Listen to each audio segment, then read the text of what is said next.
한국을 선택하겠다. 우즈베키스탄의 이 한마디에 지금 전 세계가 흔들리고 있습니다. 반세기가 넘는 시간 동안 세계 고속철도 시장은 거대한 벽에 가로막혀 있었습니다. 일본, 프랑스, 그리고 독일. 누구도 넘볼 수 없었던 이 견고한 철의 삼각지대가 지금 한순간에 무너져 내렸습니다. 지난 20년간 수조 원의 인프라를 일본에 맡겨왔던 우즈베키스탄. 그래서 모두가 이번 계약 역시 이미 정해진 게임이라고 말했습니다. 하지만 일본의 확신이 오만으로 변하던 순간 우즈베키스탄은 모두의 예상을 깨고 대한민국을 선택했습니다. 이것은 단순한 기술의 승리가 아닙니다. 종속을 거부하고 자립을 선택한 한 나라의 운명을 바꾼 기록입니다. 과연 무엇이 이 불가능해 보였던 선택을 가능하게 만들었을까요? 지금 어디서 듣고 계신가요? 구독과 좋아요 잊지 마세요. 서류 뭉치가 테이블 위로 떨어졌습니다. 12명의 시선이 일제히 그쪽으로 쏠렸죠. 저는 숨을 고르며 회의실을 천천히 둘러봤습니다. 대통령실 경제특보실 회의실. 이 나라의 미래가 결정되는 공간이었어요. 오늘 안건은 단 하나, 차세대 고속철도 사업자 선정이었습니다. 안녕하세요. 저는 라시드 카리모프입니다. 우즈베키스탄 대통령 경제 및 인프라 특보로 일한 지 이제 15년째예요. 그전에는 교통부에서 15년을 더 보냈죠. 30년입니다. 이 나라의 모든 철도가, 모든 도로가, 모든 전력망이 제 손을 거쳐갔어요. 과장이 아니라 사실입니다. 제 책상 서랍 깊숙한 곳에는 낡은 사진 한 장이 있습니다. 1995년 도쿄 게이오 대학 캠퍼스에서 찍은 졸업사진이었죠. 26살의 저는 그때 확신했어요. 일본이 답이라고요. 질서와 정확성, 그리고 무엇보다 안정성. 독립한 지 얼마 안 된 우즈베키스탄에 필요한 건 바로 그런 것이었습니다. 그로부터 30년이 흘렀어요. 저는 그 시간을 온전히 이 일에 바쳤습니다. 일본어로 협상하고 일본 엔지니어들과 현장을 뛰어다니며 일본식 시스템을 이 나라에 이식했죠. 제 인생의 절반 이상이 일본과 함께였어요. 그건 단순한 업무가 아니었습니다. 신념이었죠.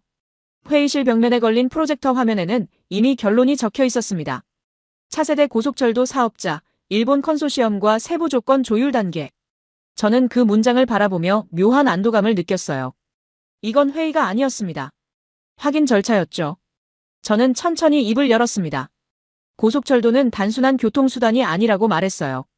국가의 동맥이며 경제의 근간이고 무엇보다 안전이 최우선이어야 한다고 강조했죠. 저는 의도적으로 목소리를 낮추고 또박또박 발음했습니다. 무게감을 실어야 했으니까요. 회의실은 조용했어요. 12명 중 8명은 이미 고개를 끄덕이고 있었습니다. 그들은 저와 함께 일본의 프로젝트들을 진행해온 사람들이었죠. 재무부 차관, 교통부 국장, 건설부 실장. 모두가 일본이라는 단어 앞에서 안도하는 표정을 짓고 있었어요. 저는 자료를 한 장씩 넘기며 설명을 이어갔습니다. 전 세계 고속철도 시장이 얼마나 폐쇄적인지 말했죠. 진입장벽이 극도로 높은 시장이라고요. 일본의 신칸센, 프랑스의 알스톰, 독일의 지멘스. 이 세 나라가 수십 년간 시장을 나눠 가지고 있다고 설명했어요. 그리고 저는 말했습니다. 우리에게 선택지는 사실상 하나뿐이라고요. 일본이라고요. 그들과는 이미 30년의 협력 관계가 있다고 강조했죠. 신뢰가 쌓여 있고 시스템이 검증됐으며 무엇보다 안정적이라고 덧붙였습니다. 저는 화면을 다시 넘겼어요. 일본 신칸센의 안전 기록이 나타났습니다. 60년 무사고. 그 숫자는 논쟁의 여지가 없었어요. 저는 그 수치를 천천히 읽었습니다. 60년간 단 한 건의 사망사고도 없었다고요. 제 목소리에는 확신이 담겨 있었습니다. 그건 연기가 아니었어요. 진심이었죠. 저는 정말로 믿었습니다. 일본이 최선이라고요. 아니, 일본이 유일한 선택지라고 확신했어요. 30년의 경험이 저에게 그렇게 말하고 있었으니까요. 회의실을 둘러보니 대부분이 동의하는 표정이었어요. 당연했죠. 이 자리에 있는 사람들 중 절반 이상이 일본과 함께 일해본 경험이 있었습니다. 그들은 일본 기술의 정확성을 알고 있었고 일본 시스템의 안정성을 경험했어요. 의심할 이유가 없었죠. 그때였어요. 테이블 끝자리에서 움직임이 감지됐습니다. 아지즈 라흐모노프였죠. 교통부 고속철 프로젝트 실무 총괄. 40 초반의 젊은 관료였어요. 저는 속으로 한숨을 쉬었습니다. 또 시작이구나 싶었죠. 아지즈는 항상 문제를 제기하는 사람이었어요. 지나치게 꼼꼼하고 불필요하게 의심이 많았습니다. 저는 그를 이해하려고 노력했죠. 젊으니까 이상주의적일 수 있다고 생각했어요. 하지만 국가 정책은 이상이 아니라 현실로 만들어지는 거였습니다. 저는 시선을 아지즈에게 고정했어요. 그가 뭔가 말하려는 걸 알 수 있었습니다. 저는 고속철은 선택의 문제가 아니라고 강조했어요. 정답의 문제라고요. 그리고 우리는 이미 정답을 알고 있다고 덧붙였습니다. 회의실의 공기가 무거워졌어요. 저는 의도한 바였죠. 이 자리는 토론장이 아니었습니다. 결정사항을 공식화하는 절차였어요. 저는 30년간 이런 회의를 수없이 주재했습니다. 결론이 정해진 회의를 효율적으로 마무리하는 방법을 잘 알고 있었죠. 아지즈는 입을 다물었어요. 저는 안도했습니다. 그가 물러선 거라고 생각했죠. 저는 다시 자료로 시선을 돌렸습니다. 이제 남은 건 형식적인 절차뿐이었어요. 예산 승인, 일정 확정, 그리고 일본 측과의 최종 미팅 날짜 조율. 회의는 예정대로 흘러갔습니다. 재무부 차관이 예산 집행 일정을 설명했고 교통부 국장이 노선 계획을 보고했어요. 모든 게 매끄러웠죠. 저는 고개를 끄덕이며 각 보고를 승인했습니다. 완벽했어요. 흠잡을 데가 없었습니다. 저는 시계를 봤어요. 회의 시작한 지 40분이 지났습니다. 예정된 시간보다 20분 일찍 끝날 것 같았죠. 효율적이었어요.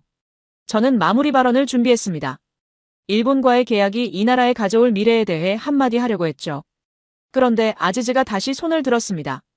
저는 순간 짜증이 났어요. 하지만 표정은 중립적으로 유지했습니다. 특보의 자리는 항상 침착해야 했으니까요. 저는 그에게 발언권을 줬습니다. 형식상 들어줘야 했어요. 아지즈는 조심스럽게 말을 시작했어요. 다른 제안도 검토해봐야 하지 않겠느냐고요. 저는 미간을 좁혔습니다. 다른 제안이라니 무슨 소리냐고 되물었죠.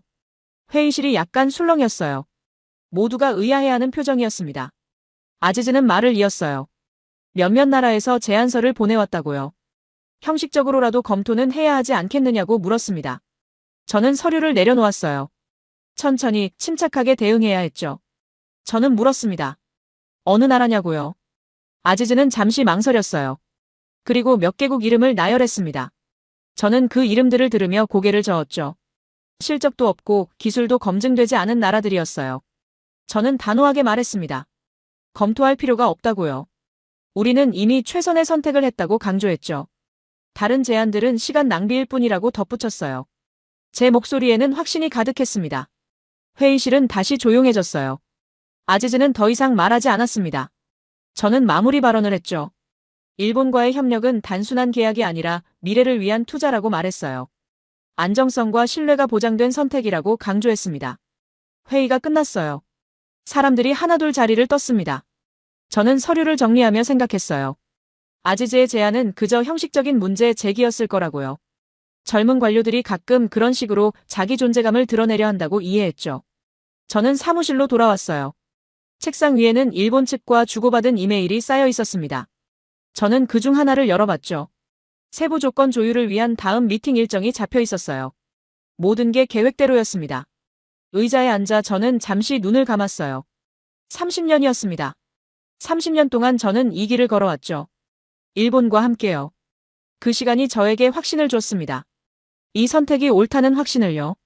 내일은 일본 대사관에서 비공식 만찬이 있었죠. 계약 전 마지막 조율을 위한 자리였어요. 저는 기대됐습니다. 아지즈가 말한 다른 제안들. 그건 중요하지 않았습니다. 우리에게 필요한 건 검증된 파트너였고 그건 일본뿐이었으니까요. 저는 그렇게 믿었습니다. 주차장으로 걸어가는 동안 저는 혼잣말을 했어요. 고속철은 선택의 문제가 아니라 정답의 문제라고요. 그리고 우리는 이미 정답을 알고 있다고요. 제 목소리는 확신에 차 있었습니다. 일본과 함께하는 이 길이 우즈베키스탄의 미래라고요. 30년의 경험이 저에게 그렇게 말하고 있었어요. 그때까지만 해도 저는 몰랐습니다. 제 확신이 곧 흔들리게 될 거라는 걸요. 사흘이 지났습니다. 저는 다시 같은 회의실에 앉아 있었어요. 이번엔 자료가 훨씬 두꺼웠죠. 아지즈가 요청한 형식적 검토를 위한 회의였습니다. 저는 속으로 한숨을 쉬었어요. 시간 낭비라고 생각했지만 절차는 밟아야 했으니까요. 저는 먼저 말문을 열었습니다. 오늘은 다른 제안들을 검토하는 자리지만 그 전에 우리가 왜 일본을 선택해야 하는지 명확히 해야 한다고 말했어요. 논의의 기준점을 세우자는 취지였죠. 사실은 선을 긋는 거였습니다. 저는 천천히 그리고 또박또박 설명하기 시작했어요. 고속철도 시장은 전 세계에서 진입 장벽이 가장 높은 시장이라고 말했습니다. 기술력만으로는 안 된다고 강조했죠. 수십 년의 검증과 신뢰가 필요한 분야라고 덧붙였어요. 저는 화면을 넘겼습니다. 세계 고속철도 시장 점유율 그래프가 나타났어요. 일본의 신칸센, 프랑스의 알스톰, 독일의 지멘스. 이 셋이 시장의 90% 이상을 차지하고 있었습니다.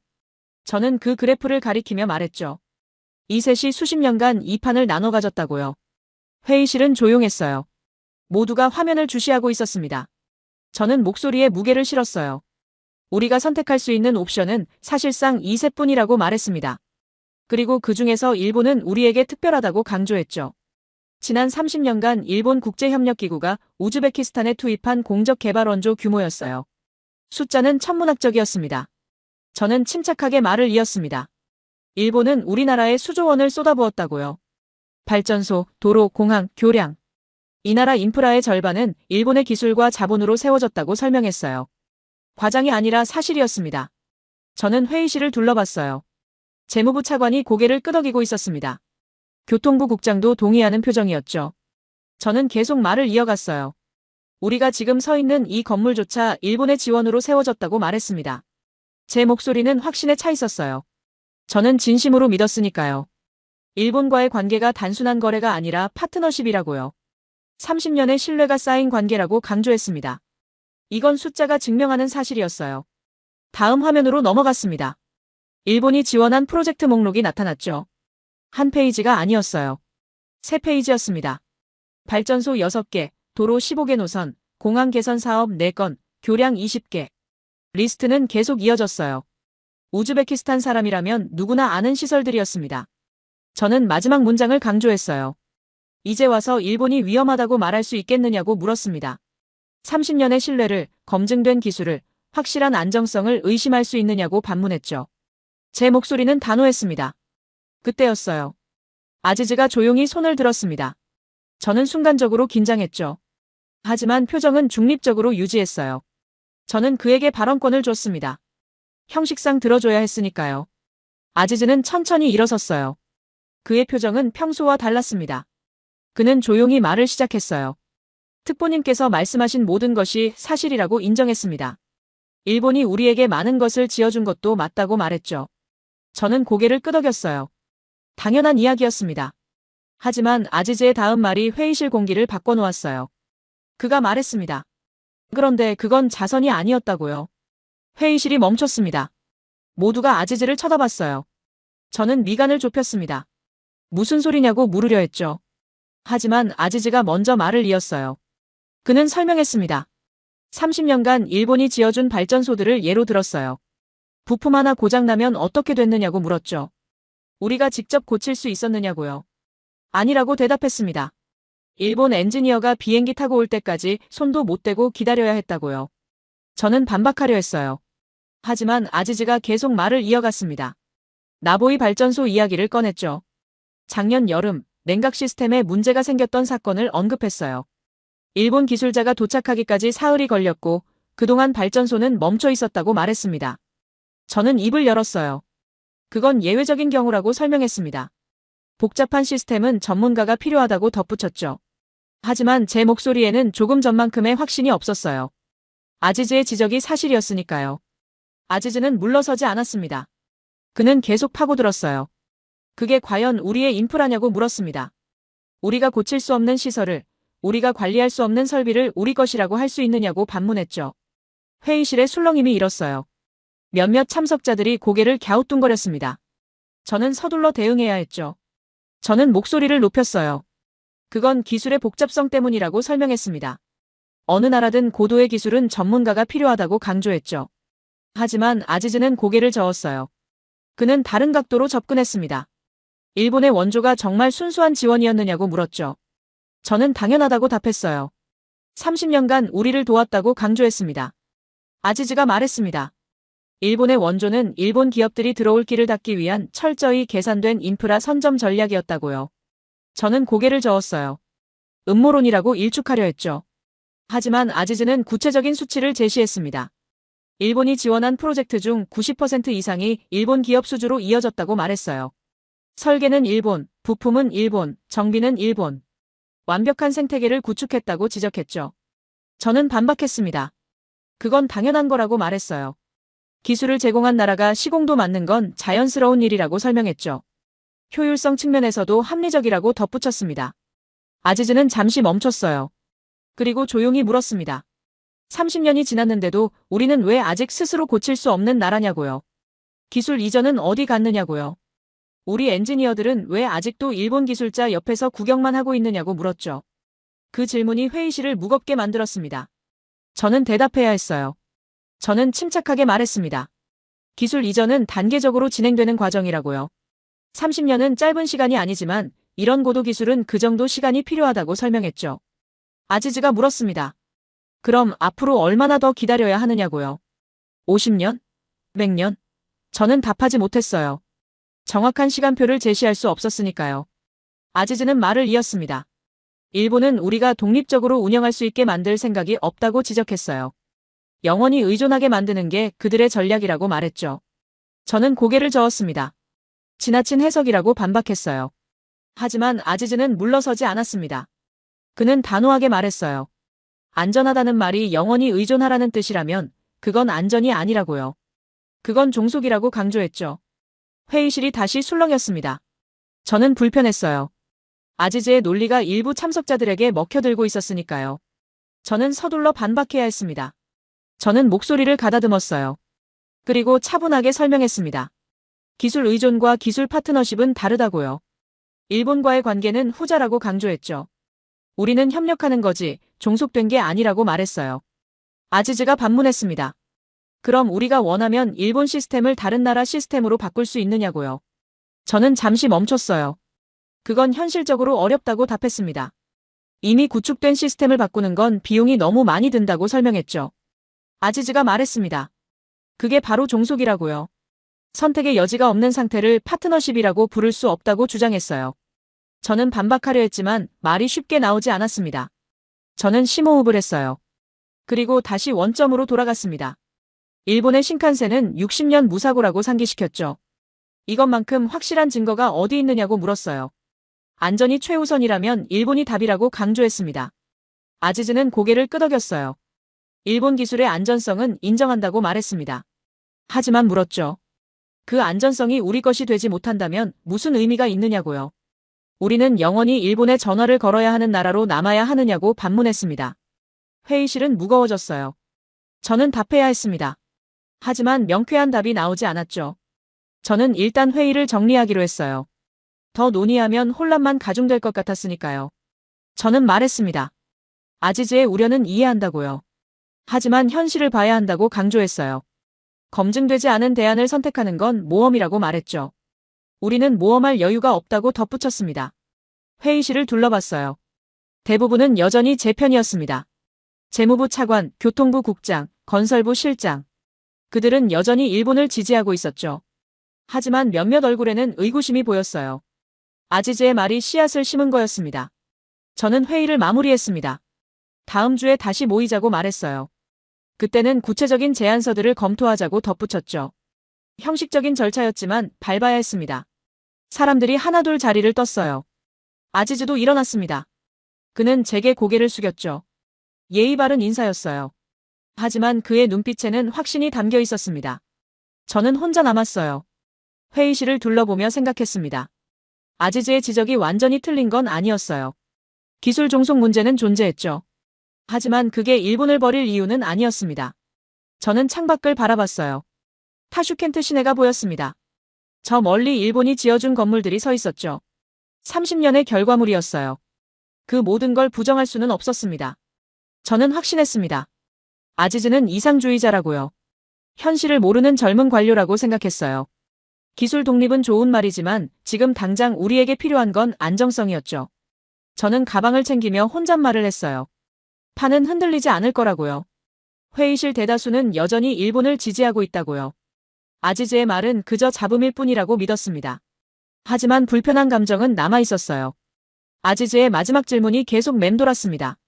안전하다는 말이 영원히 의존하라는 뜻이라면 그건 정말 안전일까요? 저는 고개를 저었어요. 쓸데없는 생각이라고 스스로를 다독였습니다. 일주일이 지났습니다. 저는 또다시 같은 회의실에 있었어요.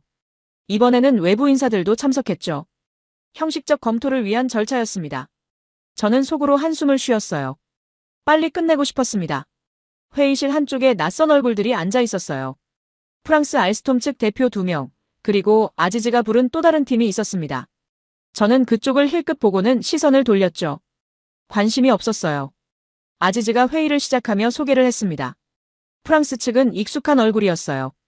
저는 형식적으로 인사를 나눴습니다. 그들의 제안은 이미 예상 가능했죠.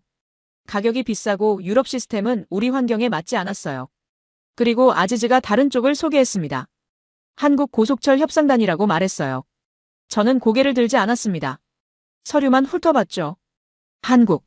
저는 그 단어가 낯설었어요. 고속철 시장에서 들어본 적이 거의 없었으니까요. 한국 측 수석 엔지니어가 일어나 인사를 했습니다. 저는 시계를 봤어요. 오후 3시였죠. 1시간 안에 끝내고 싶었습니다. 저는 형식적으로 고개를 끄덕였어요. 프레젠테이션을 시작하라는 신호였습니다. 한국 측이 자료를 펼쳤어요. 저는 대충 훑어봤습니다. KTX라는 열차 사진이 보였죠. 깔끔해 보이긴 했어요. 하지만 특별할 건 없었습니다. 저는 속으로 생각했어요. 결국 일본 기술을 베낀 거라고요. 저는 질문을 던졌습니다. 한국이 고속철을 운영한 지 얼마나 됐느냐고요. 한국 측이 답했어요. 20년이라고요. 저는 코웃음을 쳤습니다. 20년. 일본은 60년이었죠. 경험의 차이가 너무 컸어요. 저는 날카롭게 지적했습니다. 일본이 30년 걸린 일을 20년 만에 했다는 건 어딘가 단계를 건너뛰었다는 뜻 아니냐고요. 검증이 부족하다는 의미라고 덧붙였어요. 우리는 실험 대상이 아니라고 강조했습니다. 회의실이 조용해졌어요. 제 말이 강했다는 걸 알았습니다. 하지만 사실이었죠. 저는 한국 측의 반응을 기다렸어요. 당황하거나 변명하길 기대했습니다. 그런데 한국 수석 엔지니어는 침착했어요. 그는 가방에서 서류 한 장을 꺼냈습니다. 천천히 조심스럽게요. 그리고 테이블 위로 밀어냈죠. 저는 그 서류를 내려다봤어요. 제목이 눈에 들어왔습니다. 우즈베키스탄 기후 환경에서의 일본 철도 시스템 운영 데이터 분석. 저는 미간을 좁혔어요. 뭔가 이상했습니다. 이건 한국이 준비한 게 아니라 우리 내부 자료처럼 보였어요. 저는 서류를 집어들었습니다. 그래프들이 보였습니다. 우즈베키스탄 기존 철도 노선의 고장 빈도수였죠. 여름철 데이터가 특히 눈에 띄었어요. 한국 엔지니어가 설명을 시작했습니다. 우즈베키스탄의 여름은 섭씨 40도를 넘는다고 말했어요. 저는 알고 있었죠. 당연한 이야기였습니다. 하지만 그가 계속 말을 이었어요. 사막 먼지가 극심하다고요. 그는 그래프를 가리켰습니다. 일본 시스템이 우즈베키스탄 환경에서 겪는 미세장 고장 통계였어요. 냉각 시스템 과열, 전자부품 오작동, 먼지로 인한 센서 고장. 숫자들이 나열돼 있었습니다. 저는 당황했어요. 이 자료를 어디서 구했는지 물었죠. 한국 측은 공개된 유지보수 기록을 분석했다고 답했습니다. 저는 서류를 다시 봤어요. 숫자들은 정확했습니다. 부인할 수 없었죠. 한국 엔지니어가 말했습니다. 일본의 신칸센은 일본 기후에 최적화돼 있다고요. 온화하고 습한 환경이라고 설명했어요. 하지만 우즈베키스탄은 다르다고 강조했죠. 극한의 고온과 건조함, 그리고 사막 먼지라고요. 저는 반박하려 했습니다. 하지만 말이 나오지 않았어요. 그 통계는 사실이었으니까요. 저도 알고 있었습니다. 여름마다 고장이 잦았던걸요. 다만 그걸 큰 문제로 생각하지 않았을 뿐이었죠. 한국 엔지니어가 계속 말을 이었습니다. 이 나라의 여름을 견디는 건 기술력만으로는 안 된다고요. 맞춤형 경험이 필요하다고 강조했어요. 저는 그 단어가 마음에 걸렸습니다. 맞춤형 경험이라니요. 저는 냉정하게 물었습니다. 그럼 한국은 그런 경험이 있느냐고요. 사막 기후에서 고속철을 운영해 본 적이 있느냐고 따졌죠. 한국 엔지니어는 잠시 멈췄어요. 그리고 솔직하게 답했습니다. 없다고요. 저는 비웃었습니다. 그럼 한국도 마찬가지 아니냐고 말했어요. 경험도 없으면서 맞춤형을 이야기하는 건 모순이라고 지적했죠. 회의실 몇몇이 고개를 끄덕였어요. 하지만 한국 엔지니어는 물러서지 않았습니다. 그는 다른 각도로 접근했어요. 한국은 사막 경험은 없지만 다른 경험이 있다고 말했습니다. 베끼고 실패하고 다시 만드는 경험이라고요. 저는 미간을 좁혔어요. 무슨 소리냐고 물었습니다. 한국 엔지니어가 설명했어요. 한국도 20년 전 프랑스에게 기술을 배웠다고요. 처음엔 그대로 따라했다고 솔직히 인정했습니다. 그런데 프랑스 시스템도 한국 환경에 맞지 않았다고 말했어요. 한국은 일본처럼 온화하지 않고 프랑스처럼 건조하지도 않다고 설명했죠. 사계절이 극명하고 여름은 습하며 겨울은 혹독하다고요. 한국 엔지니어가 계속 이야기했습니다. 그래서 한국은 뜯어고쳤다고요. 프랑스 기술을 기반으로 하되 한국 환경에 맞게 재설계했다고 말했어요. 냉각 시스템을 바꾸고 방한 장치를 추가하고 센서를 교체했다고 설명했죠. 저는 따져 물었습니다. 그럼 결국 프랑스 기술을 베낀 거 아니냐고요. 한국 엔지니어가 고개를 저었어요. 베꼈다면 블랙박스였을 거라고 답했습니다. 하지만 한국은 다 뜯어서 이해했다고 말했죠. 그가 덧붙였습니다. 한국은 프랑스에게 돈을 주고 기술을 배웠지만 프랑스는 핵심 기술을 주지 않았다고요. 그래서 한국은 스스로 해체하고 분석했다고 설명했어요. 10년이 걸렸다고 덧붙였습니다. 저는 흥미로워졌어요. 한국이 그런 과정을 겪었다는 걸 몰랐죠. 저는 더 듣고 싶었지만 표정은 중립적으로 유지했어요. 한국 엔지니어가 말했습니다. 그래서 한국은 기술을 판 적이 없다고요. 저는 무슨 뜻이냐고 물었죠. 한국 엔지니어가 명확하게 답했습니다. 한국은 기술을 이전했을 뿐이라고요. 저는 그 차이를 물었습니다. 판매와 이전이 뭐가 다르냐고요. 한국 엔지니어가 설명했어요. 판매는 완제품을 주는 것이고 이전은 만드는 법을 알려주는 거라고요. 저는 여전히 이해가 안 갔습니다. 한국 엔지니어가 구체적으로 말했습니다. 한국은 설계도를 모두 공개한다고요. 그리고 가장 중요한 걸 덧붙였죠. 정비창 설계를 우즈베키스탄 손으로 하게 하겠다고요. 저는 멈췄습니다. 정비창이라니요. 그건 고속철 시스템의 핵심이었어요. 모든 유지보수가 이루어지는 곳이었죠. 저는 믿기지 않았습니다. 한국이 그걸 넘겨준다고요? 아지즈가 거들었습니다.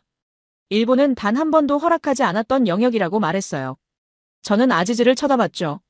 그의 표정엔 확신이 담겨 있었습니다. 이미 한국 측과 논의한 게 분명했어요. 저는 불편했습니다. 이건 절차를 벗어난 행위였죠. 저는 한국 엔지니어에게 물었어요.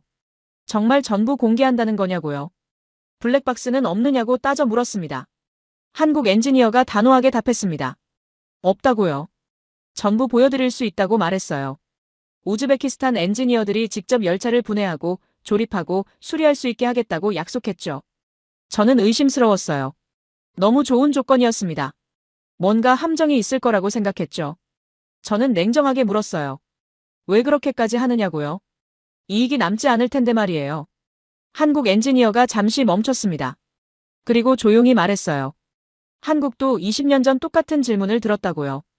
프랑스가 왜 우리를 도와주느냐고 물었던 기억이 난다고 말했죠. 그는 말을 이었습니다. 프랑스는 결국 핵심은 주지 않았다고요. 한국은 그때 배웠다고 말했어요. 진짜 파트너는 기술을 숨기지 않는다는 걸요. 그래서 한국은 다르게 하고 싶다고 덧붙였습니다. 저는 말이 없어졌어요. 그 말이 진심처럼 들렸으니까요. 하지만 저는 여전히 의심스러웠습니다. 너무 이상적인 이야기였죠. 현실은 그렇게 아름답지 않았어요. 저는 천천히 입을 열었습니다. 검토하겠다고 말했어요. 긍정도 부정도 아닌 답변이었죠. 저는 시간을 벌고 싶었습니다. 생각을 정리해야 했어요. 다음 주에 최종 의견을 모으자고 말했습니다. 형식적인 마무리였어요. 사람들이 하나둘 자리를 떴습니다. 한국 측도 나갔어요. 저는 혼자 남아 서류를 다시 봤습니다. 그 통계 자료를요. 일본 시스템의 고장 기록을요. 저는 불편했습니다. 한국의 말이 완전히 틀린 건 아니었으니까요. 기술 이전, 맞춤형 경험, 정비창 설계. 모두 일본이 주지 않았던 것들이었어요. 하지만 저는 고개를 저었습니다. 이건 술수일 거라고 생각했어요. 후발주자가 계약을 따내기 위해 과장하는 거라고 판단했죠. 저는 여전히 일본을 믿고 있었습니다. 하지만 불편한 감정은 사라지지 않았습니다. 일본 시스템의 고장 통계가, 기술 이전 약속이, 정비창 설계 권한이 자꾸 마음에 걸렸어요. 저는 복도를 걸으며 생각했습니다. 이게 정말 검토할 가치가 있는 제안일까요? 한국의 말이 진심일까 아니면 계약을 따내기 위한 전략일까? 검증되지 않은 선택은 위험했습니다. 하지만 그들이 보여준 데이터는 부인할 수 없는 사실이었죠. 집으로 가는 길, 저는 창밖을 바라봤습니다. 내일 다시 생각하기로 했어요. 오늘은 너무 피곤했습니다. 밤새 잠을 설쳤습니다. 천장만 바라보며 생각에 잠겼어요. 한국의 제안이, 그 데이터가, 저 진심처럼 보이던 태도가 계속 떠올랐죠. 하지만 동시에 30년의 경험이 제게 말하고 있었어요. 너무 좋은 조건은 의심해야 한다고요. 새벽 5시, 저는 침대에서 일어났습니다. 결론을 내렸어요. 한국의 제안은 술수였습니다. 후발주자가 계약을 따내기 위해 할 수 있는 전형적인 전략이었죠. 과장된 약속, 감정에 호소하는 스토리, 그리고 검증할 수 없는 장밋빛 미래. 저는 샤워를 하며 마음을 다잡았어요. 오늘 회의에서 명확히 선을 그어야 했습니다. 더 이상 이 문제로 시간을 낭비할 수 없었어요. 일본과의 계약을 진행해야 했죠. 사무실에 도착했을 때는 아직 이른 시간이었습니다. 저는 커피를 마시며 자료를 다시 검토했어요. 한국이 제시한 통계, 그들의 약속, 모든 걸 다시 살펴봤습니다. 냉정하게, 객관적으로요. 결론은 바뀌지 않았어요. 한국의 데이터는 부분적으로 사실이지만 그게 일본을 포기할 이유는 아니었습니다. 여름철 고장이 있다고요? 어느 시스템이든 환경에 적응하는 시간이 필요했어요. 기술 이전을 약속한다고요?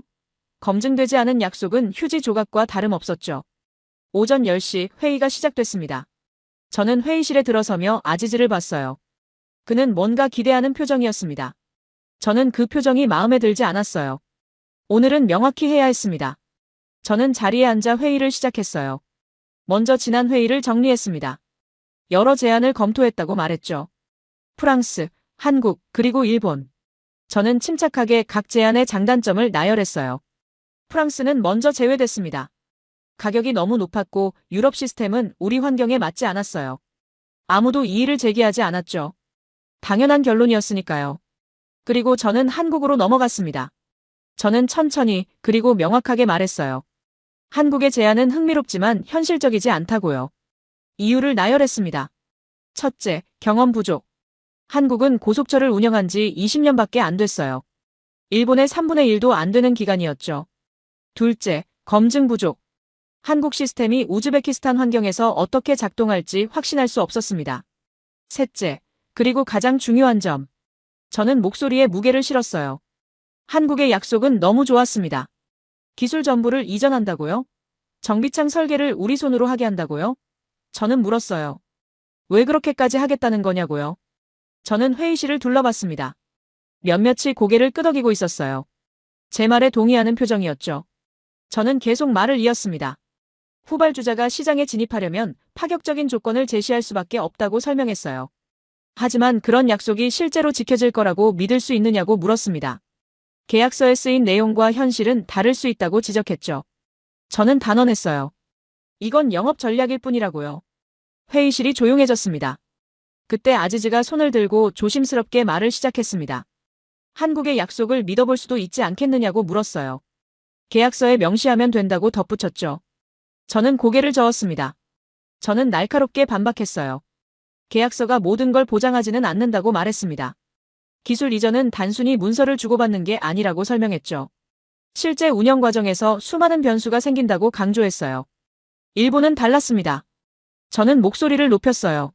일본은 30년간 우리와 함께했다고 말했습니다. 검증된 파트너였죠. 신뢰가 쌓여 있었어요. 그 신뢰를 버리고 검증되지 않은 약속을 선택할 수는 없었습니다. 아지즈가 다시 말했습니다. 하지만 일본은 기술 이전에 소극적이지 않았느냐고 지적했어요. 30년이 지났는데도 우리는 스스로 정비할 수 없다고 덧붙였죠. 저는 그 말에 불편했습니다. 사실이었으니까요. 하지만 저는 반박했어요. 그건 기술의 복잡성 때문이라고 설명했습니다. 고속철은 첨단 시스템이라고 강조했죠. 아지즈가 물러서지 않았습니다. 그럼 앞으로도 계속 그럴 거냐고 물었어요. 우리는 영원히 일본에 의존해야 하느냐고 반문했죠. 저는 아지즈를 똑바로 쳐다봤습니다. 그리고 단도직입적으로 물었어요. 당신 한국과 무슨 관계라도 있습니까? 회의실이 긴장했어요. 모두가 저와 아지즈를 번갈아 쳐다봤습니다. 아지즈는 당황한 표정을 지었어요. 아니라고 부인했습니다. 하지만 저는 물러서지 않았죠. 저는 날카롭게 지적했어요. 당신은 계속 한국 편을 든다고요. 의심스럽다고 말했습니다. 저는 회의실을 둘러봤어요. 그리고 말했습니다. 한국이 아지즈에게 접근했을 가능성이 있다고요. 로비를 했을 수도 있다고 지적했죠. 그래서 아지즈가 이렇게 집요하게 한국을 밀어붙이는 거라고 주장했어요. 아지즈는 강하게 부인했습니다. 절대 그런 일 없다고 말했어요. 저는 그의 반응을 지켜봤습니다. 진심처럼 보였어요. 하지만 저는 이미 선을 그었습니다. 저는 차분하게 말했어요. 설령 한국과 개인적 관계가 없다 하더라도 아지즈의 판단은 잘못됐다고 지적했습니다. 현실을 보지 못하고 이상에 빠져 있다고 비판했죠. 저는 회의실 전체를 향해 말했습니다. 우리는 모험할 여유가 없다고 강조했어요. 고속철은 이 나라의 미래가 걸린 프로젝트라고 말했죠. 실험 대상이 될 수 없다고 단언했습니다. 아지즈가 다시 입을 열려 했어요. 하지만 저는 손을 들어 막았습니다. 더 이상 논의할 필요가 없다고 말했죠. 결정은 내려졌다고 선언했어요. 저는 명확하게 말했습니다. 일본을 선택한다고요. 그리고 덧붙였어요. 아지즈가 우려하는 기술 이전 문제는 일본과 협의하면 된다고 말했죠. 저는 확신에 차서 말했습니다. 일본도 우리가 요청하면 그 정도는 들어줄 거라고요. 30년 파트너 아닙니까? 우리의 요구를 무시하지 않을 거라고 단언했어요. 회의실은 조용했습니다. 대부분이 고개를 끄덕이고 있었어요. 저는 회의를 마무리했습니다. 다음 주에 일본 측과 최종 미팅을 갖자고 말했어요. 기술 이전 조건을 협의하자고 덧붙였죠. 모두가 동의했습니다. 아지즈는 입을 다물고 있었어요. 그의 표정은 복잡해 보였습니다. 하지만 저는 개의치 않았어요. 제 판단이 옳았으니까요. 사람들이 하나둘 자리를 떴습니다. 저는 아지즈를 불렀어요. 잠깐 이야기하자고 말했죠. 아지즈는 망설이다가 제 앞에 섰습니다. 저는 조용히 말했어요. 아지즈의 열정은 이해한다고요. 하지만 현실을 봐야 한다고 충고했습니다. 이상주의는 위험하다고 말했죠. 특히 이런 중요한 프로젝트에서는요. 아지즈는 아무 말도 하지 않았어요. 저는 그의 어깨를 가볍게 두드렸습니다. 앞으로는 팀워크를 생각하라고 당부했죠. 개인 의견보다 조직의 방향이 중요하다고 강조했어요. 아지즈는 고개를 숙였습니다. 알겠다고 작게 대답했어요. 저는 만족했습니다. 문제가 정리된 것 같았어요. 사무실로 돌아와 저는 일본 대사관에 전화를 걸었습니다. 미팅 일정을 잡았어요. 다음 주 화요일이었죠. 저는 메모를 적었습니다. 기술 이전 조건 협의라고 적었어요. 저는 의자에 기대며 안도의 한숨을 쉬었습니다. 드디어 정리됐어요.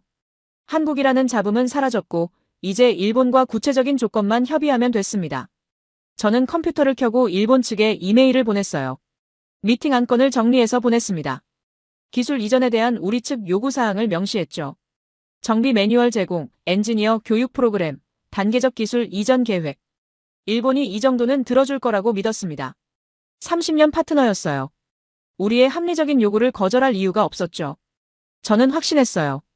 한국의 제안은 결국 공허한 약속이었다고 생각했습니다. 검증되지 않은 신생업체의 영업 전략이었죠. 저는 그걸 간파했어요. 30년의 경험이 헛되지 않았습니다. 한국이라는 변수는 사라졌어요. 아지즈도 이제 이해했을 거였습니다. 모든 게 제자리를 찾았죠. 저는 안도했어요. 올바른 선택을 했다고 믿었습니다. 다음 주면 모든 게 확정될 거였어요. 일본과의 계약, 기술 이전 조건, 그리고 우즈베키스탄의 미래. 저는 그 미래를 확신했습니다. 그때는 몰랐어요. 제 확신이 곧 산산조각 날 거라는 걸요. 일본이 제 기대를 배신할 거라는 걸요. 하지만 그 순간 저는 행복했습니다. 올바른 결정을 내렸다고 믿으며 집으로 향했어요. 화요일 아침이었습니다. 저는 평소보다 일찍 출근했어요. 오늘은 중요한 날이었죠. 일본과의 미팅이 오후 2시에 잡혀 있었습니다. 아침 내내 저는 미팅을 준비했습니다. 우리 측 요구사항을 다시 한번 정리했어요. 정비 매뉴얼 전체 공개, 엔지니어 교육 프로그램 확대, 주요 부품에 대한 기술 문서 제공. 합리적인 요구들이었죠. 저는 창밖을 바라보며 생각했어요. 오늘 미팅이 잘 풀릴 거라고요. 오후 1시 30분, 저는 사무실을 나섰습니다. 일본 대사관까지는 차로 20분 거리였어요. 대사관에 도착했습니다. 익숙한 건물이었어요.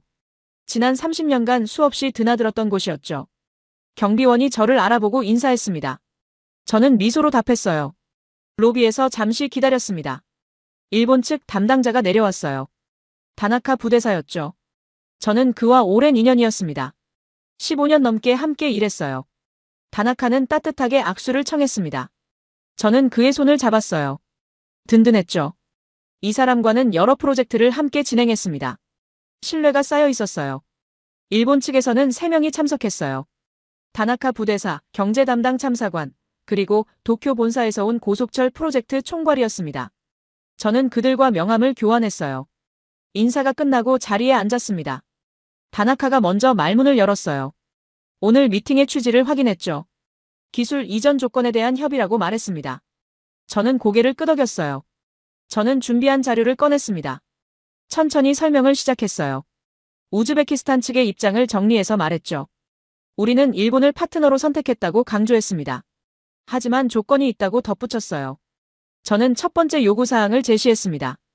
정비 매뉴얼 전체를 우즈베키스탄어로 번역해서 제공해달라고 요청했어요. 일본 측이 고개를 끄덕였습니다. 합리적인 요구라는 표정이었죠. 두 번째, 엔지니어 교육 프로그램을 확대해달라고 말했습니다. 현재는 1년에 10명만 일본으로 보낼 수 있었어요. 저는 50명으로 늘려달라고 요청했죠. 일본 측이 메모를 했습니다. 세 번째, 주요 부품에 대한 기술 문서를 제공해달라고 요청했어요. 전동기, 제동 시스템, 신호 시스템. 이 세 가지는 필수적이었죠. 저는 명확하게 말했습니다. 우리 엔지니어들이 이해할 수 있어야 한다고요. 일본 측은 조용히 듣고 있었습니다. 저는 그들의 표정을 살폈어요. 부정적이진 않았습니다. 오히려 진지하게 고민하는 것 같았죠. 저는 마지막으로 말했습니다. 이런 요구는 30년 파트너십의 연장선이라고 강조했어요. 우리는 일본을 믿는다고 말했죠. 하지만 동시에 자립도 필요하다고 덧붙였습니다. 회의실이 잠시 조용해졌어요. 일본 측이 서로 눈빛을 교환했습니다. 저는 긴장했어요. 어떤 반응이 나올지 알 수 없었죠. 다나카가 입을 열었습니다. 그는 미소를 지으며 말했어요. 라시드 특보님의 말씀을 충분히 이해한다고요. 저는 안도했습니다. 긍정적인 신호였어요. 다나카가 계속 말을 이었습니다. 우즈베키스탄과 일본의 관계는 특별하다고 강조했어요. 30년간 함께 성장해왔다고 말했죠. 그 신뢰를 더욱 강화하고 싶다고 덧붙였습니다. 저는 고개를 끄덕였어요. 다나카의 말이 진심처럼 들렸습니다. 저는 기대감이 커졌죠. 일본이 우리 요구를 받아들일 것 같았어요. 도쿄 본사에서 온 총괄이 말했습니다. 기술 이전은 신중하게 접근해야 하는 문제라고 설명했어요. 하지만 우즈베키스탄은 다르다고 덧붙였죠. 오랜 파트너이기 때문에 특별히 고려하겠다고 말했습니다. 저는 기뻤어요. 예상대로였습니다. 일본은 우리를 특별하게 대했어요. 30년의 신뢰가 헛되지 않았죠. 저는 속으로 안도의 한숨을 쉬었습니다. 다나카가 구체적으로 말했습니다. 정비 매뉴얼 번역은 문제 없다고 답했어요. 엔지니어 교육 프로그램도 확대 가능하다고 덧붙였죠. 저는 미소 지었습니다. 순조로웠어요. 하지만 기술 문서 제공에 대해서는 조금 신중했습니다. 다나카가 말했어요. 이 부분은 본사와 협의가 필요하다고요. 하지만 긍정적으로 검토하겠다고 약속했죠. 저는 만족했습니다. 일본 측의 태도가 성에 있었어요. 모든 걸 즉시 약속하진 않았지만 진지하게 검토하겠다는 의지를 보였죠. 그걸로 충분했습니다. 저는 한 가지를 더 언급했어요. 조심스럽게 말을 꺼냈습니다.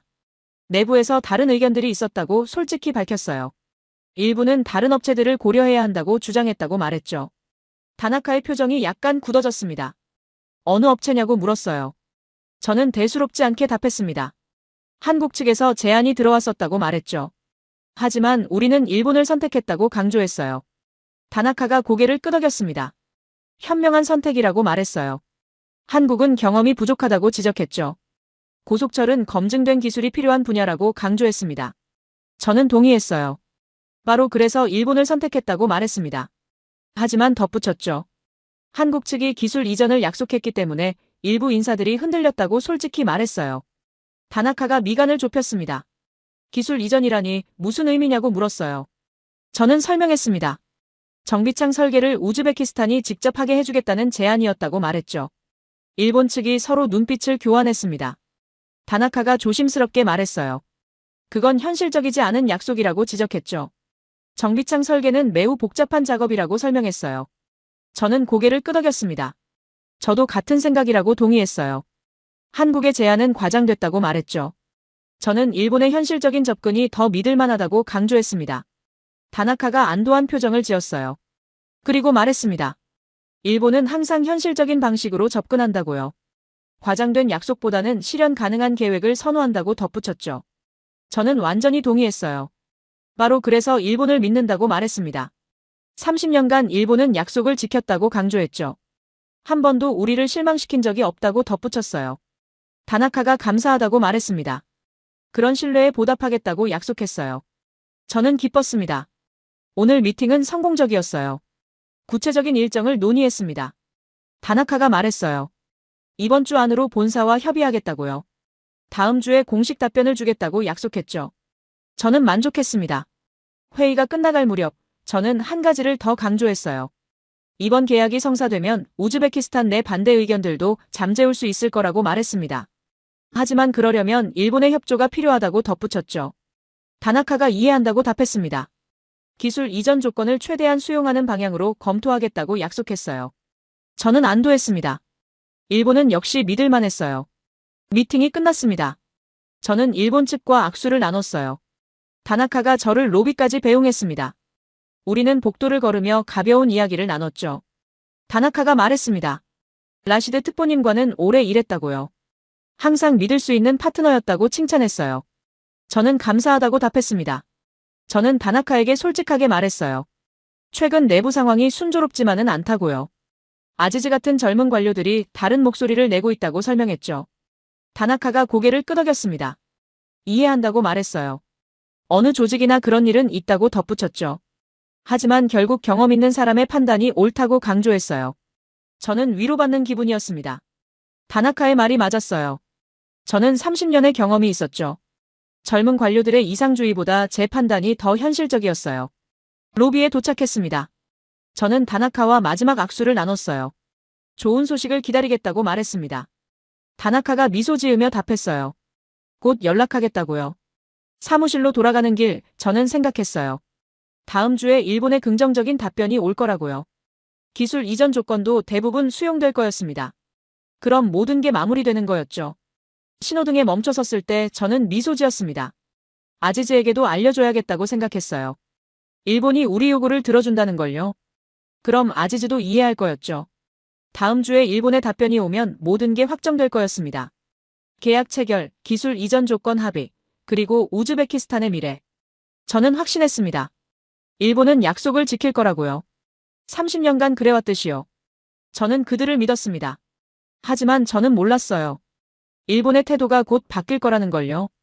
친절했던 미소가 냉정한 계산으로 변할 거라는 걸요. 제 확신이 곧 산산조각 날 거라는 걸요. 일주일이 흘렀습니다. 저는 매일 아침 이메일을 확인했어요. 일본의 답변을 기다렸죠. 월요일에 오지 않았습니다. 화요일도 마찬가지였어요. 수요일이 되자 저는 조금 불안해졌어요. 목요일 오전 드디어 이메일이 왔습니다. 다나카 부대사로부터였죠. 짧은 내용이었어요. 최종 미팅을 갖자는 제안이었습니다. 저는 안도했어요. 드디어 확답을 주는구나 싶었죠. 미팅은 금요일 오후로 잡혔습니다. 장소는 지난번과 같은 회의실이었어요. 저는 기대감을 안고 준비했습니다. 이번에는 계약 조건을 확정하는 자리가 될 거였어요. 금요일이 왔습니다. 저는 일본 대사관에 도착했습니다. 지난번과 같은 3명이 앉아 있었어요. 다나카, 참사관, 그리고 도쿄 본사 총괄. 저는 인사를 나눴습니다. 다나카가 먼저 입을 열었습니다. 목소리가 평소와 달랐어요. 무게감이 있었죠. 그는 말했습니다. 본사와 충분히 협의했다고요. 저는 고개를 끄덕였습니다. 그래서 결론이 뭐냐고 기대했어요. 다나카가 서류를 꺼냈습니다. 천천히 테이블 위로 밀었어요. 저는 그 서류를 집어들었습니다. 첫 장을 넘겼죠. 그리고 멈췄어요. 기술 이전 항목이 보였습니다. 하지만 제가 요청한 내용과 달랐어요. 정비 매뉴얼은 부분 제공, 엔지니어 교육은 현행 유지, 기술 문서는 제공 불가. 저는 다시 읽었습니다. 제대로 본 게 맞는지 확인하려고요. 저는 고개를 들었습니다. 다나카를 쳐다봤어요. 이게 무슨 의미냐고 물었죠. 다나카는 침착했습니다. 본사의 최종 결정이라고 답했어요. 저는 이해할 수 없었어요. 지난번 미팅에서 긍정적으로 검토하겠다고 했지 않습니까? 저는 목소리를 높였습니다. 약속이 달라졌다고 지적했죠. 다나카가 고개를 저었습니다. 약속한 적 없다고 말했어요. 검토하겠다고 했을 뿐이라고 정정했죠. 저는 말문이 막혔습니다. 그 차이가 뭡니까? 도쿄 본사 총괄이 끼어들었습니다. 그는 냉정하게 설명했어요. 기술 이전은 어렵다고 단언했습니다.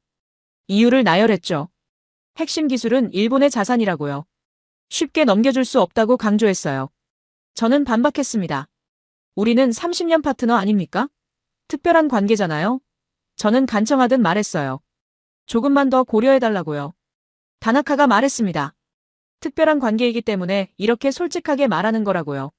다른 나라라면 처음부터 거절했을 거라고 덧붙였죠. 우즈베키스탄이니까 이 정도라도 제안하는 거라고 말했어요.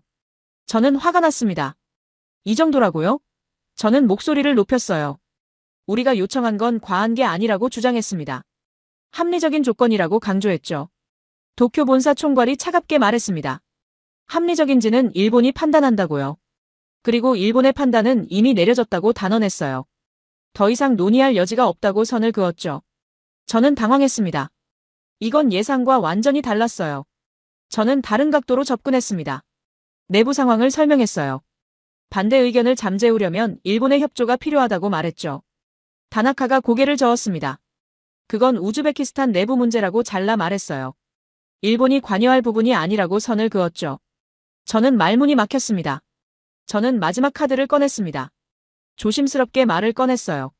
만약 이 조건이라면 다른 업체도 고려해야 할 것 같다고 암시했습니다. 한국도 있지 않냐고 은근히 압박했죠. 회의실 공기가 바뀌었습니다. 다나카와 도쿄 총괄이 눈빛을 교환했어요. 저는 효과가 있을 거라고 기대했습니다. 경쟁자가 있다는 걸 상기시키면 일본이 양보할 거라고 믿었죠. 하지만 도쿄 총괄의 반응은 달랐습니다. 그는 비웃듯 말했어요. 한국이라고요? 저는 고개를 끄덕였습니다. 그렇다고 답했죠. 도쿄 총괄이 서류를 꺼냈습니다. 우즈베키스탄 철도 현황 자료였어요. 그는 냉정하게 설명하기 시작했습니다. 우즈베키스탄의 철도 궤도는 이미 일본 시스템에 최적화돼 있다고 말했죠. 그는 계속 말을 이었습니다. 신호체계, 전력 시스템, 통신 네트워크. 모든 게 일본 규격으로 구축돼 있다고 강조했어요. 30년간 그렇게 만들어왔다고 덧붙였죠. 저는 그게 무슨 의미인지 알았습니다. 하지만 듣고 싶지 않았어요. 도쿄 총괄은 가차 없었습니다. 그는 단도직입적으로 물었어요. 지금 와서 다른 시스템을 도입하려면 어떻게 해야 하는지 아느냐고요. 저는 대답하지 못했습니다. 도쿄 총괄이 답을 말해줬어요. 선로를 다 뜯어 고쳐야 한다고요. 신호체계를 교체하고 전력망을 재구축하고 통신 시스템을 새로 깔아야 한다고 나열했죠. 그는 숫자를 제시했습니다. 비용이 얼마나 드는지 아느냐고 물었어요. 신규 고속철 건설비의 2배라고 답했죠. 기간은 최소 5년이라고 덧붙였습니다. 저는 말문이 막혔습니다. 그 숫자는 현실적으로 불가능한 금액이었어요. 우즈베키스탄 예산으로는 감당할 수 없었죠. 도쿄 총괄이 결정타를 날렸습니다. 그는 차갑게 물었어요. 감당하시겠습니까? 저는 대답할 수 없었습니다. 입이 떨어지지 않았어요. 다나카가 부드럽게 말했습니다. 하지만 그 부드러움은 더 잔인했어요. 그는 말했죠. 우즈베키스탄은 결국 우리를 선택하실 겁니다. 다른 선택지가 없으니까요. 저는 그 말이 믿기지 않았습니다. 이게 30년 파트너가 할 말입니까? 저는 떨리는 목소리로 물었어요. 이게 일본의 진심이냐고요. 도쿄 총괄이 답했습니다. 이게 비즈니스라고요. 감정이 아니라 현실이라고 말했죠. 우즈베키스탄은 이미 일본 시스템에 종속돼 있다고 단언했어요. 저는 굳어버렸습니다. 종속.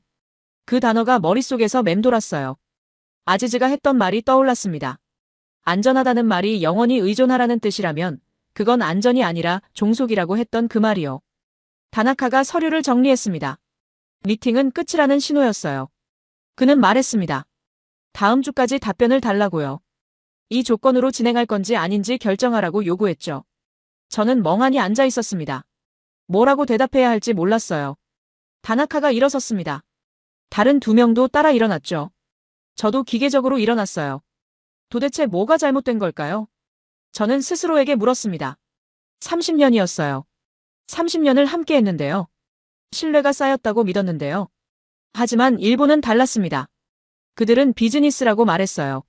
감정이 아니라고요. 저는 바보였습니다. 파트너십이라고 믿었던 게요. 사무실에 도착한 저는 의자에 주저앉았습니다. 책상 위에 서류들이 쌓여 있었어요. 일본과의 계약 관련 자료들이었죠. 저는 그 서류들을 바라봤습니다. 30년의 기록이었어요. 저는 그걸 믿었습니다. 30년이 뭔가를 의미한다고 생각했죠. 하지만 일본에게는 아무것도 아니었어요. 전화벨이 울렸습니다. 아지즈였어요. 저는 받지 않았습니다. 뭐라고 말해야 할지 몰랐으니까요. 당신이 옳았다고요? 제가 틀렸다고요? 전화벨이 멈췄습니다. 사무실은 다시 조용해졌어요. 저는 그 침묵 속에서 생각했습니다. 이제 어떻게 해야 하나고요? 일본의 조건을 받아들일 수는 없었습니다. 그건 굴복이었어요. 하지만 거부하면 어떻게 되죠? 선로를 다 뜯어 고칠 돈은 없었습니다. 저는 갇혔습니다. 일본이 만들어 놓은 틀 안에요. 30년이 족쇄가 됐어요. 저는 그제야 깨달았습니다. 일본이 의도한 게 바로 이거였다는 걸요. 책상 서랍을 열었습니다. 낡은 사진이 있었어요. 도쿄 게이오 대학 졸업사진이었죠. 26살에 저는 웃고 있었습니다. 희망에 차 있었어요. 저는 그 사진을 오래 바라봤습니다. 그리고 서랍을 닫았어요. 다시 볼 수 없을 것 같았습니다. 그 순진했던 시절을요. 밤이 됐습니다. 사무실은 어두웠어요. 저는 불을 켜지 않았습니다. 어둠 속에 앉아있고 싶었죠. 저는 생각했습니다. 한국의 말을요. 기술 이전을요. 정비창 설계를요. 그때는 과장이라고 생각했어요. 하지만 지금은 달랐습니다. 혹시, 정말 혹시 제가 잘못 판단한 걸까요? 저는 스스로에게 물었습니다. 하지만 답은 나오지 않았어요. 어둠 속에서 저는 그저 앉아 있었을 뿐이었습니다. 사흘이 지났습니다. 저는 사무실에 출근하지 못했어요. 병가를 냈죠. 거짓말이었습니다. 몸이 아픈 게 아니라 마음이 아팠으니까요. 집에서 저는 계속 생각했습니다. 일본의 말들이 머릿속에서 맴돌았어요. 감당하시겠습니까? 결국 우리를 선택하실 겁니다. 그 오만한 목소리가 귓가에서 떠나지 않았죠. 월요일 아침, 저는 마침내 출근했습니다. 더 이상 피할 수 없었어요. 사무실에 도착하자 책상 위에 쪽지가 있었습니다. 아지즈가 찾아왔다는 내용이었죠. 저는 한숨을 쉬었어요. 점심시간이 됐습니다. 아지즈가 제 사무실 문을 두드렸어요. 저는 들어오라고 했습니다. 피할 수 없다면 마주해야 했죠. 아지즈는 조심스럽게 들어왔습니다. 그의 표정이 걱정스러워 보였어요. 잠시 침묵이 흘렀습니다. 저는 먼저 말을 꺼냈어요. 일본 미팅 결과를 간단히 설명했습니다. 기술 이전은 거부됐다고 말했죠. 아지즈는 고개를 끄덕였어요. 예상했다는 표정이었습니다. 저는 솔직했습니다. 제가 틀렸다고 인정했어요. 일본을 과신했다고 말했죠. 아지즈는 아무 말도 하지 않았습니다. 제가 계속 말을 이었어요. 일본은 우리를 파트너가 아니라 시장으로 봤다고 털어놨습니다. 30년의 신뢰라고 믿었던 게 착각이었다고 고백했죠. 저는 부끄러웠어요. 아지즈 앞에서요. 아지즈가 조용히 말했습니다. 특보님을 비난하러 온 게 아니라고요. 저는 고개를 들었어요. 그럼 왜 왔느냐고 물었죠. 아지즈가 말했습니다. 한국 측이 다시 연락해왔다고요. 저는 멈췄습니다. 한국이라고요? 아지즈가 고개를 끄덕였어요. 만나고 싶어 한다고 전했습니다. 저는 거절하려 했습니다. 하지만 말이 나오지 않았어요. 아지즈가 덧붙였습니다. 비공식 만남이라고요. 부담 갖지 말라고 말했죠. 저는 망설였습니다. 한국을 다시 만난다는 게 편하지 않았어요. 제가 그들을 거절했잖아요. 술수라고까지 말했죠. 하지만 동시에 궁금했습니다. 그들이 뭐라고 할지요. 이틀 후, 저는 호텔 커피숍에 앉아 있었습니다. 비공식 만남이니까 대사관이 아닌 중립지대를 택했어요. 저는 창밖을 바라보며 기다렸죠. 한국 수석 엔지니어가 들어왔습니다. 저는 일어나 인사했어요. 그도 고개를 숙였습니다. 우리는 마주 앉았죠. 처음엔 가벼운 이야기를 나눴습니다. 날씨, 타슈켄트 인상, 그런 것들이요. 하지만 곧 본론으로 들어갔어요. 한국 엔지니어가 먼저 물었습니다. 일본과는 어떻게 됐느냐고요. 저는 솔직하게 답했습니다. 결렬됐다고요. 기술 이전을 거부당했다고 말했죠. 한국 엔지니어는 놀라지 않았어요. 그는 조용히 말했습니다. 예상했다고요. 저는 미간을 좁혔어요. 어떻게 예상했느냐고 물었죠. 한국 엔지니어가 답했습니다. 그는 말했어요. 한국도 20년 전 똑같은 경험을 했다고요. 저는 고개를 들었습니다. 그 이야기가 궁금했어요. 한국 엔지니어가 설명을 시작했습니다. 1994년이었다고 했어요. 한국이 고속철 도입을 결정했을 때였죠. 프랑스를 선택했다고 말했습니다. 프랑스는 완벽해 보였다고 했어요. 세계 최고의 기술, 화려한 실적, 그리고 친절한 약속들. 한국은 믿었다고 털어놨죠. 저처럼요. 하지만 계약 후 상황이 달라졌다고 말했습니다. 프랑스는 기술 문서를 주지 않았다고요. 핵심 부품은 블랙박스였다고 했어요. 한국 엔지니어들은 구경만 할 수 있었다고 덧붙였습니다. 저는 듣고 있었습니다. 그 이야기가 너무 익숙했어요. 제가 겪은 일과 똑같았으니까요. 한국 엔지니어가 계속 말했습니다. 한국이 기술 이전을 요청했을 때 프랑스가 뭐라고 했는지 아느냐고 물었어요. 저는 고개를 저었습니다. 프랑스는 말했다고 해요. 너희는 절대 혼자 못 만든다고요. 기술이 너무 복잡하다고 했대요. 영원히 프랑스에 의존해야 한다고 선언했다고 합니다. 저는 숨이 막혔습니다. 일본이 제게 한 말과 똑같았어요. 한국 엔지니어의 목소리가 떨렸습니다. 그날의 굴욕을 아직도 기억한다고 했어요. 하지만 한국은 포기하지 않았다고 말했습니다. 할 수 없이 스스로 해야 했다고 했어요. 프랑스 열차를 몰래 분해했다고 고백했죠. 저는 놀랐습니다. 몰래요? 한국 엔지니어가 쓴웃음을 지었어요. 계약 위반이었다고 인정했습니다. 하지만 선택의 여지가 없었다고 변명했죠. 10년이 걸렸다고 했습니다. 한국 엔지니어들이 밤새워 부품을 분석하고 설계도를 역설계하고 시행착오를 반복했다고 설명했어요. 수없이 실패했다고 덧붙였습니다. 하지만 결국 해냈다고 말했습니다. 2010년 한국은 자체 기술로 고속철을 만들었다고 자랑스럽게 말했어요. KTX 산천이라는 이름이었죠. 저는 그 이야기에 빠져들었습니다. 한국의 고통이, 한국의 노력이, 한국의 성취가 생생하게 느껴졌어요. 한국 엔지니어가 말했습니다. 그래서 한국은 다르게 하고 싶다고요. 저는 무슨 의미냐고 물었죠. 그는 설명했습니다. 한국이 당한 굴욕을 다른 나라는 당하지 않았으면 좋겠다고 말했어요. 기술을 숨기지 않겠다고 약속했죠. 전부 넘겨주겠다고 단언했습니다. 저는 의심스러웠어요. 왜 그렇게까지 하느냐고 물었습니다. 이익이 남지 않을 텐데요. 한국 엔지니어가 저를 똑바로 쳐다봤습니다. 그리고 말했어요. 이익보다 중요한 게 있다고요. 저는 뭐냐고 물었죠. 동질감이라고 답했습니다. 한국도 당해봤다고요. 프랑스한테요. 그 기분을 누구보다 잘 안다고 강조했어요. 그래서 우즈베키스탄을 돕고 싶다고 말했습니다. 저는 말문이 막혔습니다. 그 진심이 느껴졌어요. 이건 영업이 아니었습니다. 연민이었죠. 한국 엔지니어가 덧붙였습니다. 기술을 넘겨주는 게 한국에도 이익이라고 설명했어요. 어떻게냐고 물었죠. 그는 말했습니다. 우즈베키스탄이 성공하면 다른 나라들도 한국을 찾을 거라고요. 기술을 진짜로 이전해주는 나라를 원할 거라고 확신했어요. 저는 고개를 끄덕였습니다. 논리적이었어요. 하지만 그보다 중요한 건 진심이었죠. 한국은 정말로 우즈베키스탄을 돕고 싶어 했습니다. 저는 물었습니다. 정말 전부 공개하느냐고요. 블랙박스는 없느냐고 따져 물었죠. 한국 엔지니어가 단언했습니다. 없다고요. 설계도, 부품 사양, 정비 매뉴얼, 모든 걸 넘겨준다고 약속했어요. 우즈베키스탄 엔지니어들이 직접 열차를 뜯고 고치고 만들 수 있게 하겠다고 맹세했습니다. 저는 떨렸습니다. 그게 제가 원했던 거였어요. 일본한테 요구했던 바로 그거였죠.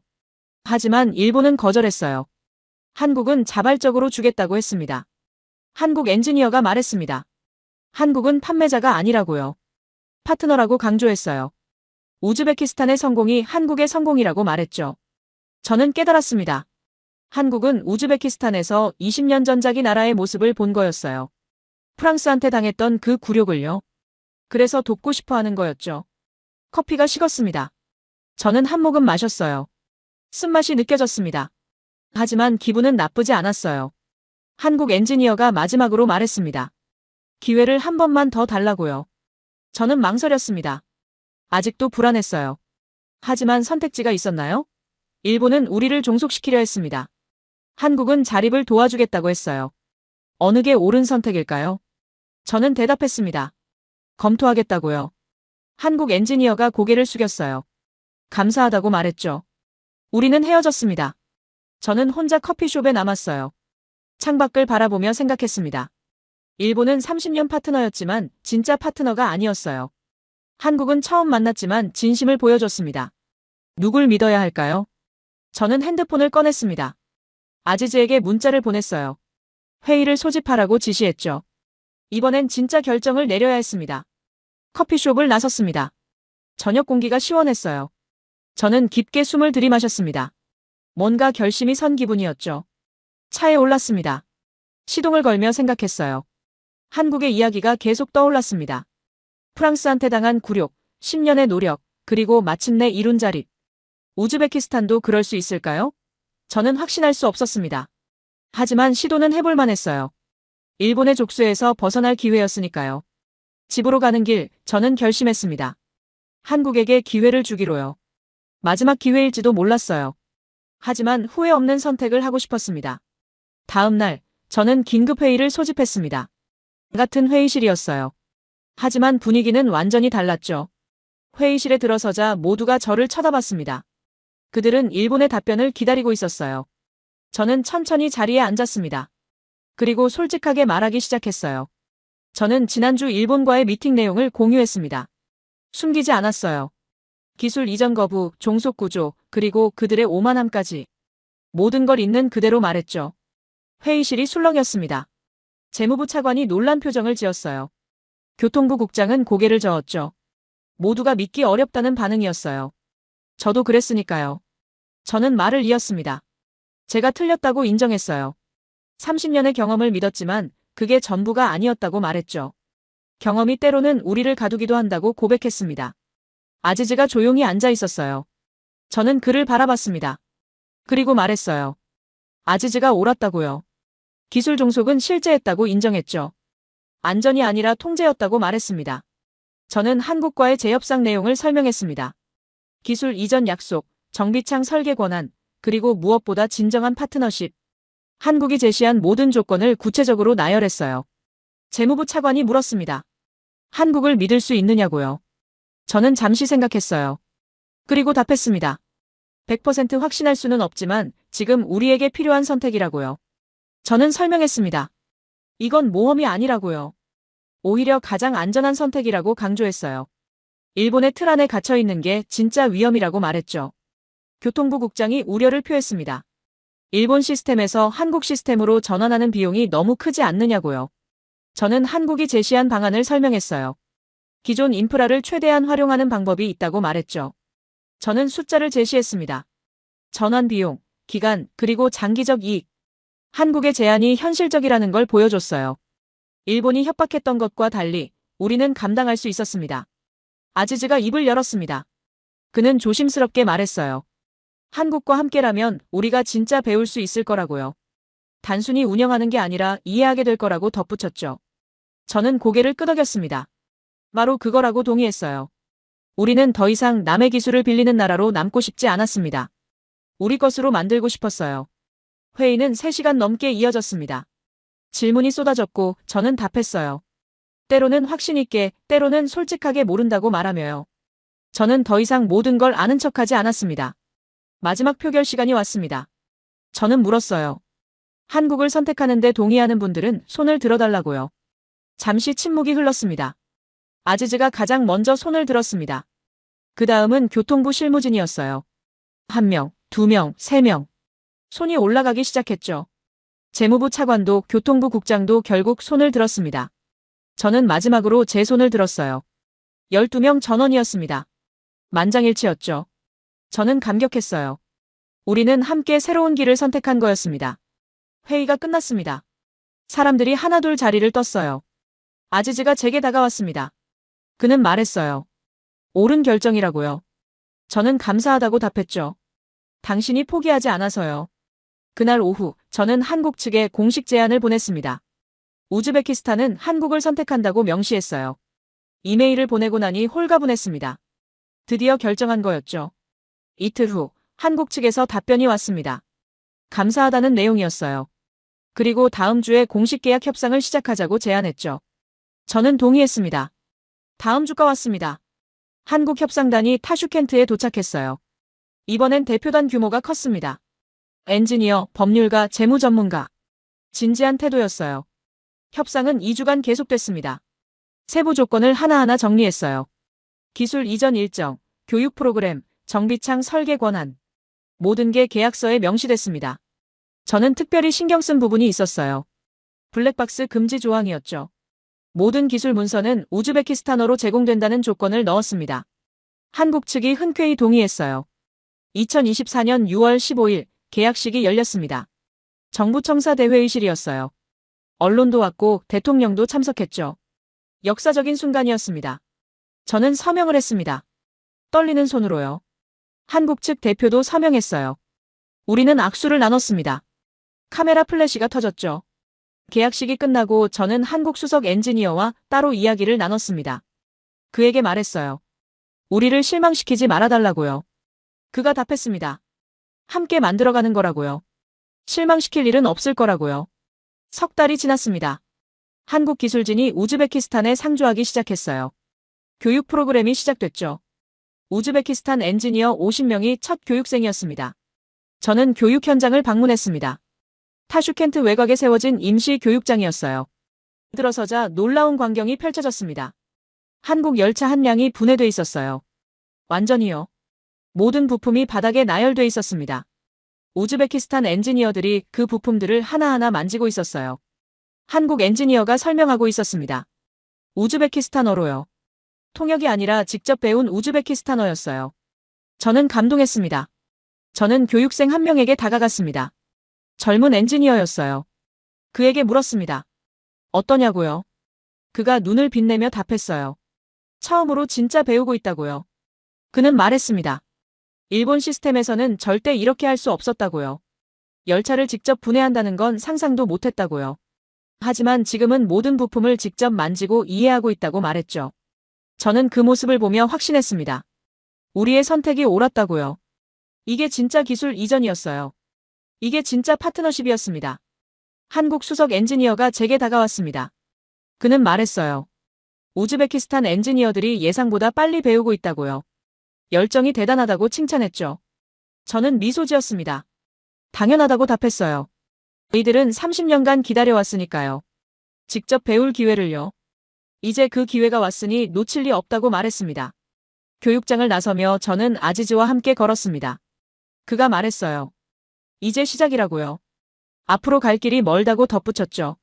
저는 동의했습니다. 하지만 우리는 올바른 방향으로 가고 있다고 확신했어요. 차에 올라 돌아가는 길, 저는 창밖을 바라봤습니다. 사막이 펼쳐져 있었어요.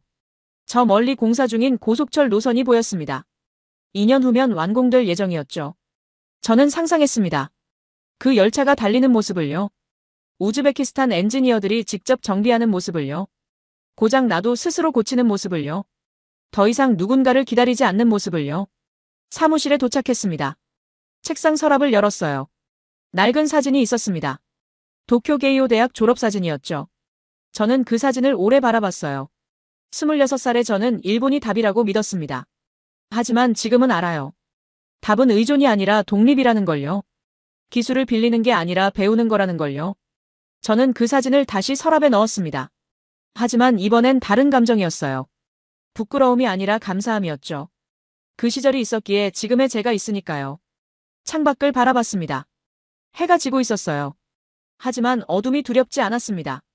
내일이면 다시 해가 뜰 테니까요. 우즈베키스탄의 새로운 아침이 밝을 테니까요. 저는 혼잣말을 했습니다. 우리는 열차를 산 게 아니라고요. 우리를 바꿀 선택을 한 거라고요.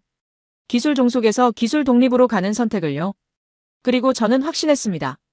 이 선택이 우즈베키스탄의 미래를 바꿀 거라고요. 단순히 고속철만이 아니라 모든 분야에서요. 우리는 이제 배웠으니까요. 진짜 파트너가 뭔지를요. 밤이 깊었습니다. 저는 사무실 불을 껐어요. 복도를 걸으며 생각했습니다. 늦었지만 아직 늦지 않았다고요. 우리는 바꿀 수 있다고요.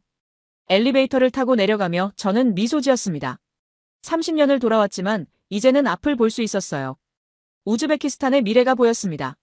밝았어요.